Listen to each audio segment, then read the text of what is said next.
Here in Key West, there's there's multiple different personalities here. You know, the parrot heads, the tourists that come down here and they think it's just paradise. Amazing, nothing goes wrong here.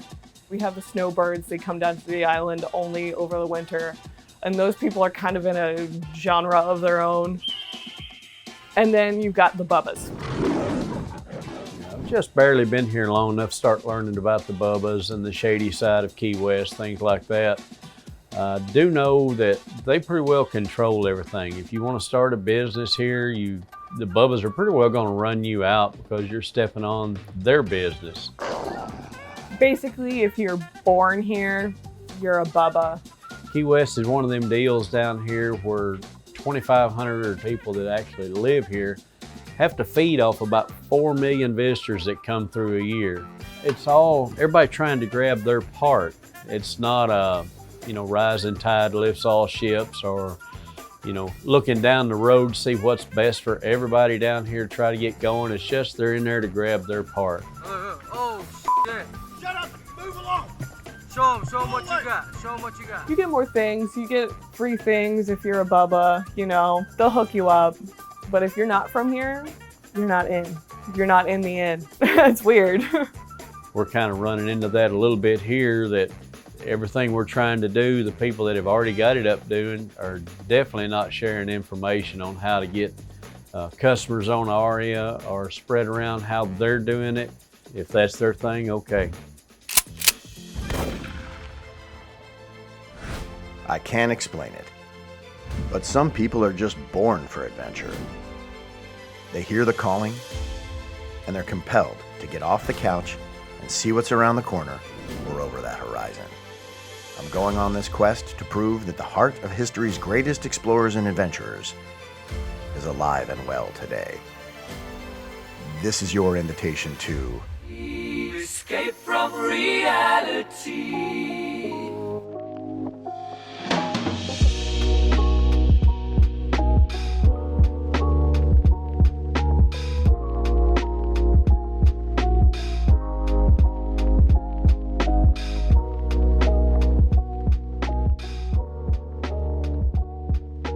So I've got a bit of an agenda, and I don't want to meet somebody and teach them how to swim and then teach them how to crew in a boat and then teach them how to skipper a boat. So the best way is to recruit from already existing teams and see if we can't ask some of those already existing crew members to maybe help me out a little bit. We're just kind of getting Aria up and running, trying to feel ourselves out and get our sea legs and see what's going on down here. So we've been taking several different mates out and seeing how they work out. We've sailed to Boca Chica, Marquesas Islands with them, get a feel for them, see if they can do the lines, find out what everybody's job is. We're still looking around to find the perfect people for this boat and trying different ones out. Two of the young ladies that I met initially here in Key West are Jessica and Sam. And I brought them on to Aria to see if we'd gel, see if they'd coalesce with what we're trying to do. They crew on one of the boats here in town, so I invited them on Aria, and then we took them sailing.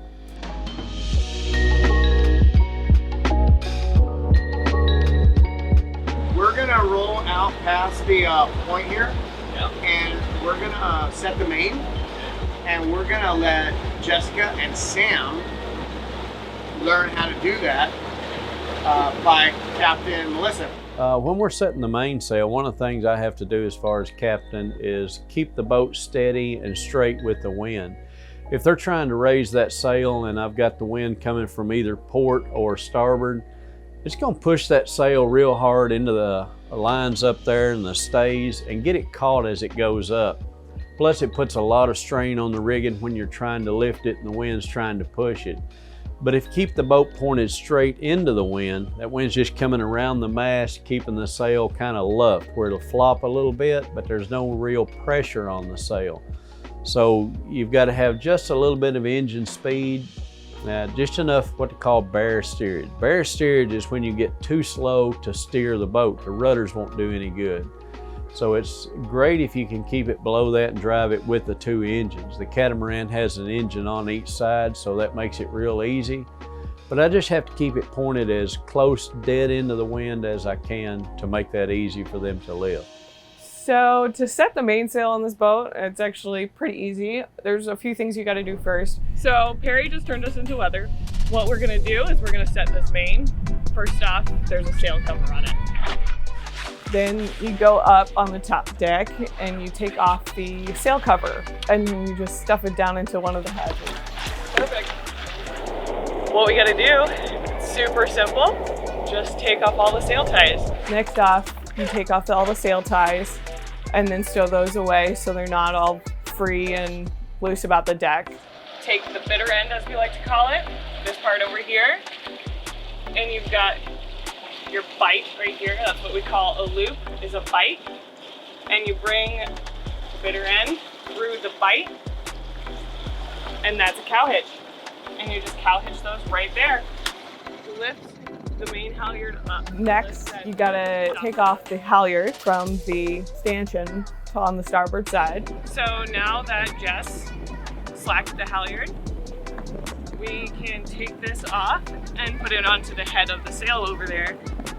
Right now, this is not leading fair. This is not gonna sit up straight if we do that. You always want the leather part right here up. So that's the head of the sail. Now, that's the easy part, not really. Okay, now, right through here, shackle in, nice and tight, because otherwise it'll come undone, but you don't have to do it any more than hand tight. And these lines, you always want to hold it with your pinky, just because if you lose your pinky, it's fine, but if you do this, you lose your thumb, and that's never good. So you'll always want to hold it like this. You're ready to set the mainsail. It's an electric windlass, so all you do is 3 turns around the windlass and then lock it off. Inboard is fast, and outboard is slow. We're gonna go fast. I like going fast.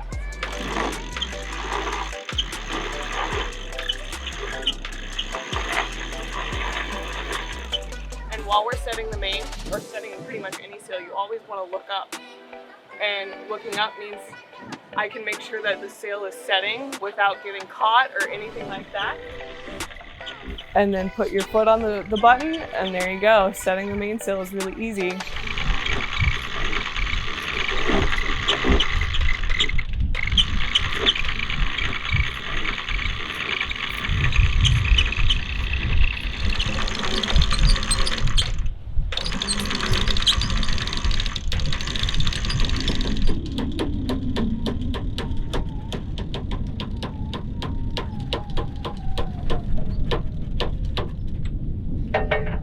Set. Nice. And Melissa, I wanted to sort of evaluate where she's at in helping nurture and train a team below her so that she has some people to support her as she's in kind of a leadership position on board. And so she started to show the girls the ropes. Both of them know how to crew on a boat that they've worked on in the past, but this boat's just a little different. Everything's just a little different. So having Melissa teach the girls how to run Aria was not only an evaluation of Jessica and Sam, but I was also checking out Melissa's discipline and patience and her ability to teach and inspire others to be like her, because Melissa's impressive. We've been training in a whole bunch of different people, trying to see how they work out. That's actually like one of my favorite things, is teaching people how to sail. Even though I'm teaching everything all over again, I'm still teaching people new things. And it's a really great thing to just watch these people take in all the information. It's really cool. Your support is putting wind in our sails so that you can share these adventures with you. I see one over here. Okay. Grip it further away from it. Me, dude. Lobsters are awesome. I love lobsters. What I don't like is how lobsters are caught in a cage. And so the lobstermen can find where their lobster traps are. They have these lobster pots with a buoy that pop up above the water. It's more or less unregulated, so they can just do it wherever the hell they want, including in the shipping channel. Neutral. We're in neutral.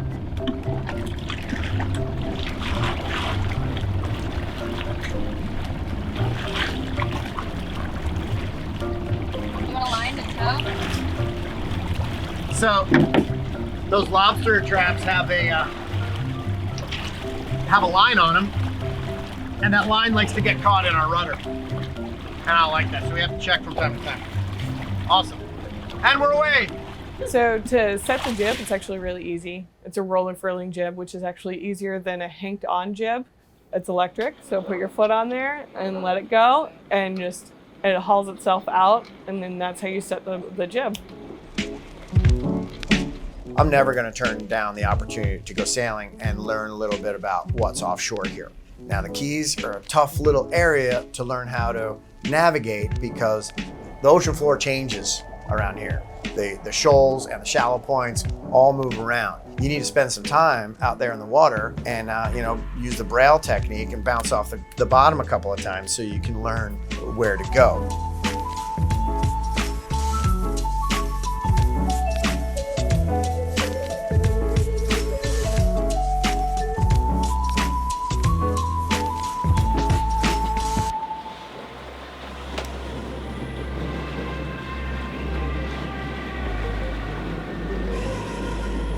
Gonna get interesting. So there's a storm coming, and that's why we have to turn this thing around. The more weather we get in, the more it's gonna hit that, and the more likely we're going to pop this. So that's why we're just turning this thing around.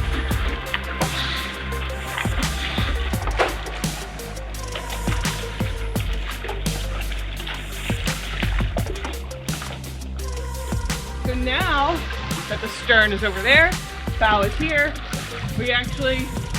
this thing can move freely without hitting this so much. And we pull the bow of the dinghy up another 6 inches. Did I solve it?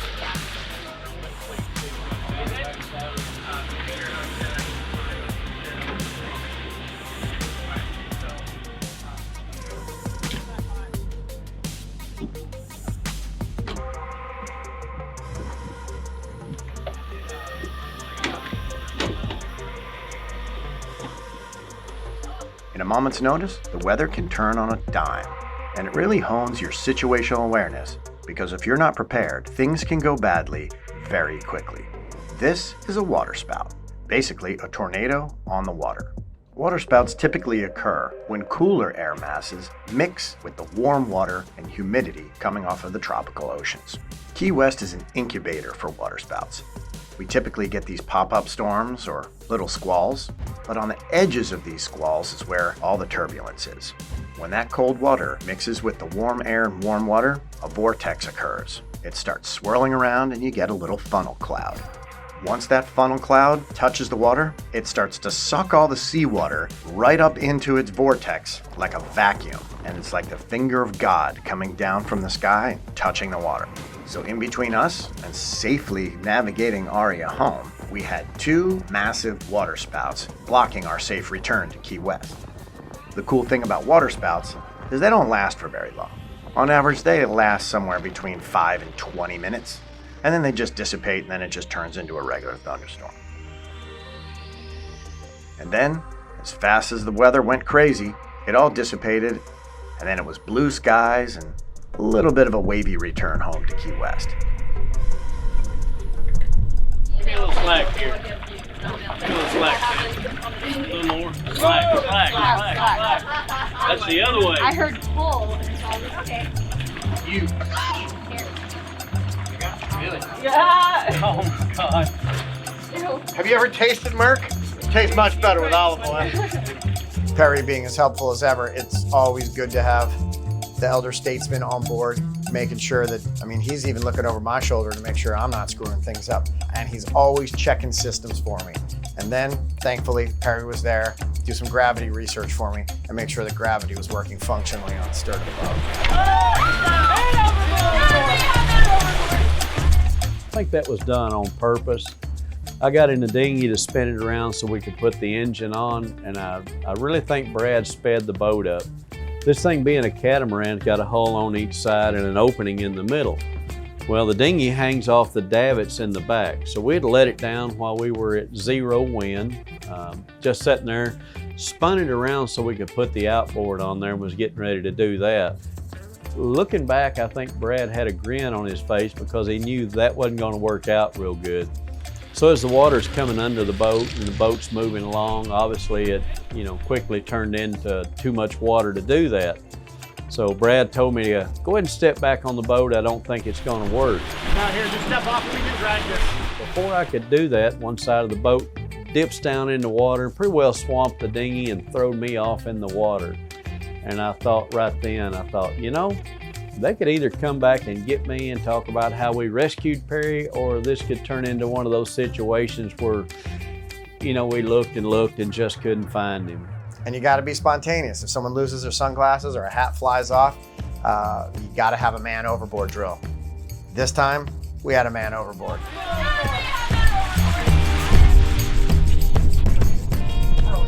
I was really glad to see him turn around and come get me. Nice day for a That's swim, refreshing, huh? wasn't it? All right, we're gonna go to weather. I'm ready down for me.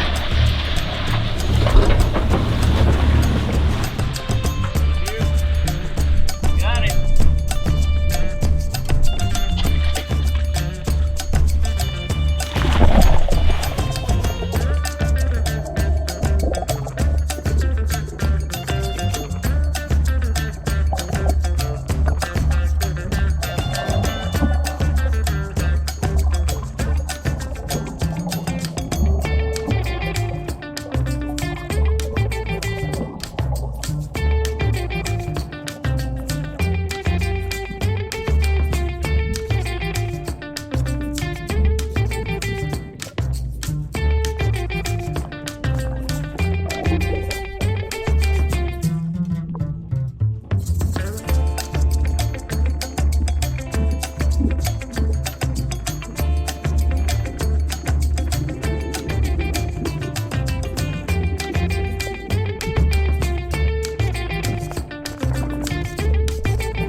Yeah, all in all, good day snorkeling out here with a really good crew, and showing them the ropes out here. And we're giving the keys to Aria to Melissa, and Melissa's running class today.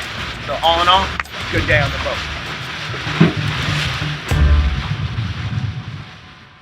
Hit subscribe so you don't miss what happens next. Escape from reality.